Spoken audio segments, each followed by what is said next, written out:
Today I'm going to show you how to change the air filter on a furnace unit. The first thing I did was I took the wrapping off, and this is what it looks like. You notice the wire mesh here. This is the side that's going to go upwards towards the furnace.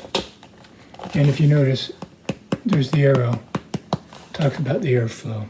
So this particular furnace is in the hallway. We'll open it up. This is the cover to the air filter.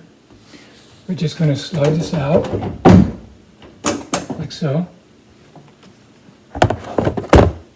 Take out the old air filter. Notice the airflow arrow. Put this aside.